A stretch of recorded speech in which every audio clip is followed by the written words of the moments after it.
Greg, sorry if this sounds like a bit of a high school book report question. It's just hard to get a feel from the feed on the computer and the lack of fans in the building about the energy level in the game. Can you compare and contrast the two games or the difference between Friday night's game and this game?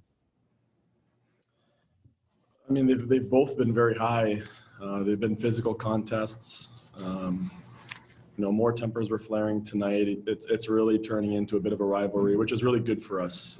What is a very different season, not playing a lot of different opponents. This is good for our team to have some fire under them and an opponent to really compete against. And that's like the other teams in the league are for sure really tough to beat. But just in terms of that rivalry feeling, this is starting to feel like that these last two games. So it'll be interesting moving forward when we play them next. We expect it to be a really tough game, and every game to be like this, really. Well, what changes for you and them in that third period that allows your team to earn a point? Second period, we really started working more, moving our feet. There were some guys working, there were some guys not. We were a bit disconnected. If we don't have all five guys together executing what we need them to execute with the effort, we're not as competitive as we need and should be. And then the second period, we started working. We didn't give up as many chances as we did in the first, for sure. And then as we start moving and working, we start drawing more penalties, and the momentum starts to build in our favor, which really happy with the group that they found their way after what was a struggling first. And then going into the third, we just continued to build on that momentum. In a way, there's some things we for sure could have done better, could have had a better start. But a heck of a job for our group to find a way back into this game, to keep chipping away, to really make a big push towards the end and find a way to get a point. The goaltending change after 20 minutes, a shakeup, performance, or an injury? Injury.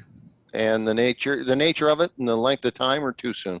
I think too soon to know. I know it's a hip, but probably day to day. Next question goes to Nick Barden. Go ahead, Nick.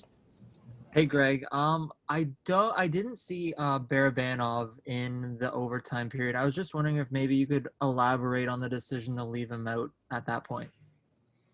Really, at that time, we had other guys in the lineup that were working and playing really well. And as a coach, you just have a feeling for who's had the puck on their stick and who's been doing good things throughout the game.